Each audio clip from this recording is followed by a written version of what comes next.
Before we dive into the latest NFL trade rumors, as a reminder, we are your NFL office and headquarters, free agency, trades, news, rumors, and of course the NFL draft just around the corner. Hit that sub button for me right now.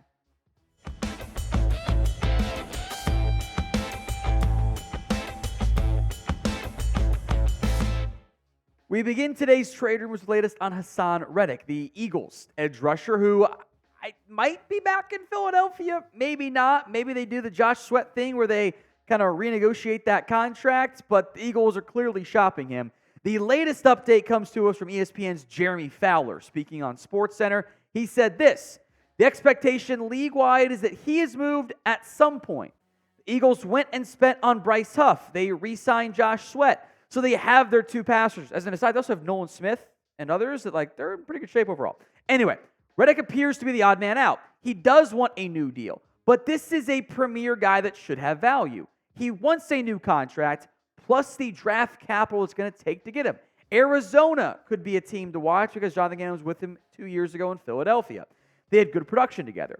Arizona needs pass rushers. Atlanta, to an extent, should be so there should be teams in the mix. I would say don't ignore the cost of Reddick. I'm not sure he's going to get the type of contract he wants, which I would bet is above $20 million. We'll see if that ends up materializing. Maybe he settles at 17. I don't know. The market, it can always be a bit wonky with trades. And the trade value will be driven down because of the contract that must be given. Teams don't normally like double dipping from that perspective when it could spend their money elsewhere. I do think both teams mentioned make sense, though, as fits. The Falcons, who have been linked pretty heavily to Dallas Turner in this year's draft, they have pieces. They have recent investments. Zach Harrison was a third-round pick. D'Angelo Malone was a day 2 pick. Arnold Bucchetti was a second-round pick. Lorenzo Carter has been a long-time vet. They don't have a dude. So what they could do, though, is trade for Reddick, be a kind of expensive deal to pull off from a contract perspective, but they have a dude instead of hoping Dallas Turner becomes that guy when they've had some issues in recent years fully nailing those draft picks. I will say, man, Arizona makes sense. Like Dennis Gardeck actually played pretty well for what he is. Zaven Collins is kind of facing a make-or-break season. They've had some day 2 picks, B.J. Ojolari, Cameron Thomas, etc. They haven't always materialized the way I think those organizations have wanted. So I think Arizona makes a lot of sense, depending on what happens in the draft. And maybe Reddick ends up being a draft night trade. Maybe if Arizona doesn't go pass rusher in round 1, maybe if they don't go round 2 pass rusher, they have more interest. If Atlanta trades down and doesn't take Dallas Turner, maybe J.J. McCarthy does slide and Minnesota comes calling. That could make sense for them. But I think there's a good chance Reddick ends up getting traded. I think there is a chance, though, he's back in Philadelphia. I would not fully rule that out. So where will Haason Reddick play in 2024? That is the pinned comment on this video. If the ad plays on YouTube, that's great. Skip it. Ignore the ad. Nobody cares. Go vote instead at the pinned comment of today's video. The Commanders' plans for their draft pick. Some insight given from Dan Quinn saying, it's fair to say we'll take a quarterback, which, duh. Everyone in the world knows they're going quarterback. And the presumption is at 2. Dan Quinn says, though, maybe call my GM. Here's what Quinn said to NFL.com. I would say it's fair to envision we'd be taking a quarterback. To say where it'll be happening, I think it's a better question for general manager Adam Peters. As the next week unfolds, there'll be a lot of discussion, and that's why we've had a great trip out seeing some guys. We'll do that some more in the weeks ahead, but I've enjoyed that process with Adam and going through it. He's somebody that is an absolute expert at this position, what it looks like, where to go, and so going through that process has been really cool. That is a more public reveal than you normally get. Even the Bears haven't come out and said, we're going quarterback at 1 now. We all know they are, but they haven't straight up said it like that. None of it should be a surprise. NFL teams like control. They like being in charge. They like not letting other teams know what they're doing. So I do think there are some noteworthy comments there from Dan Quinn about a trade, including some more we'll get to here momentarily, but I think the wide-ranging expectations it'll be a quarterback at number 2 overall from the Commanders. Now, we will have more draft coverage for you right here on the channel or your draft hub. If you guys love the NFL draft like I do, this is the spot. I am knee-deep into my evaluations trying to get done in time for this draft. We'll have plenty of coverage for you. Hit that sub button right now.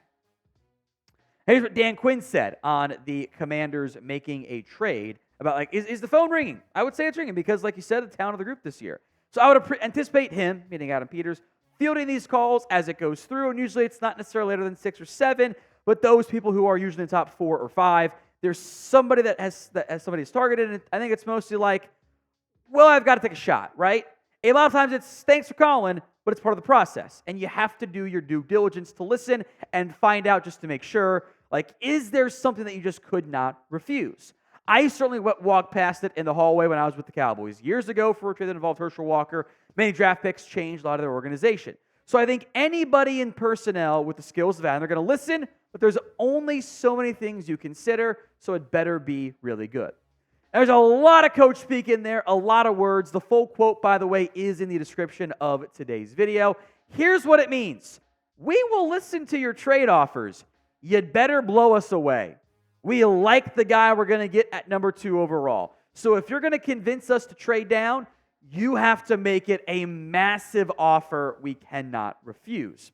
Now, that will either be Jayden Daniels or Drake Maye, barring the stun of the century at the quarterback position for the draft.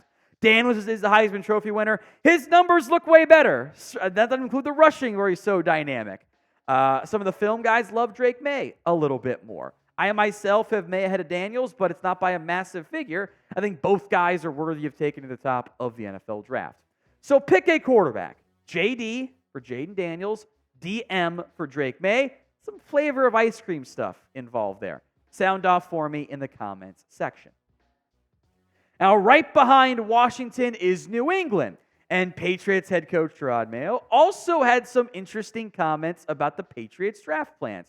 Asked about, hey, is the goal to draft a quarterback? Get a new one. Saying, quote, it's the priority right now. But with that being said, you have to really be in love with the guy to take him at number 3. So really, all the options are still open for us. On Jacoby Brissett, he said, honestly, look, he could absolutely be our starter this year. We're not dead set at taking a quarterback at number 3. But we do feel having having a guy like Jacoby ready to go. A guy like Jacoby's a great leader. Everyone loves him. To get him back to the building is definitely helpful for us. And honestly, look, he could absolutely be our starter this year. So once again, full quote in the copy, allow me to translate. We're trying not to make it obvious because we don't like it when everybody knows our plan because there's 2 teams in front of us. We could lose some control there.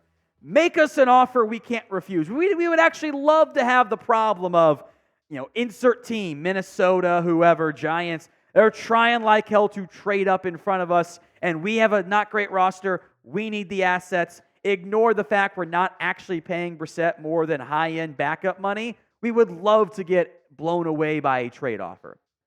I don't know if that's going to materialize. I think the Patriots will be in love with someone at number 3 overall. I do like Brissett. He played pretty well for the Browns in 2022, continuing the meme bit, half-joking, half-serious thing of the Browns' backup being better than Deshaun Watson. I like Brissett. If you believe in Drake Maye, Jayden Daniels, McCarthy, which would kind of surprise me, you got to take him. You can't pass on that because you don't know what the class next year will be. You don't know if you'll be in the top 3 again. I think quarterbacks will go 1, 2, 3 this year. Maybe 1, 2, 3, 4, or 5 even potentially. I think Patriots stamp out at 3. What do you think ends up happening? Will they go QB with the number 3 overall pick?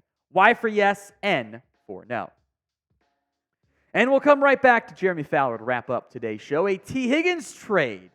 Got some differences of opinion here with Fowler, but he says the Bengals are open to listening on a T. Higgins trade. Here's what Fowler said on SportsCenter. He wants out. He has made the trade request. I talked to a few teams who are interested, who believe the Bengals are at least willing to listen. That's a little softer than they might have been a year ago when they definitely were not trading him. So teams are going to try to pry him out. New England's been high-end shopping for receiver help. Perhaps they try to give up a day 2 pick to get Higgins. So I do believe the Bengals will listen.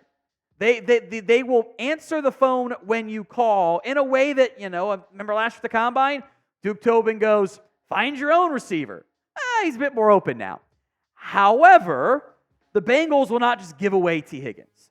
I don't think they would do a second-round pick in a trade. I think the Bengals would have to be blown away to move on from T. Higgins. I get that, too. Higgins has been very productive. He's a very good football player.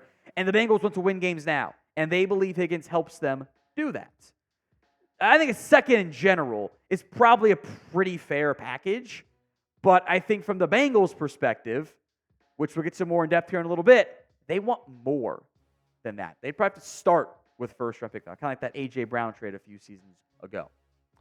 So be honest with me. What is the percent chance the Bengals trade away T. Higgins? Low, high, go vote in the comments. I think there is a chance. I don't think there is a great chance of that happening. And the Bengals view themselves as championship contenders. And championship contenders don't like trading away good players. Now, the Chiefs did it with L'Jarius Sneed. That was kind of the outlier. They did it with Tyreek Hill. The Bengals have not operated that way. They kept Jesse Bates on the franchise tag for 2 years. And the reason being is this. They think they got a good shot in 2024. And when the trio of Joe Burrow, Jamar Chase, and T. Higgins were healthy last year, there was no better offense in football. Great job by Paul Danner of The Athletic to compile these stats here. They were number 1 in yards per play. They were first in success rate. They were second in EPA per play, first in sack rate, second in adjusted net yards per attempt, and even first in yards per carry. The entire offense was electric. Now, small sample size, but that's something we have to acknowledge. Higgins' numbers did dip this past year. I would even wonder if a team wants to move a high second for him with the contract being owed, the timing of it all there, in a good receiver class. So in the end, I don't think Higgins gets traded. But it will be something to monitor at least through this year's NFL draft.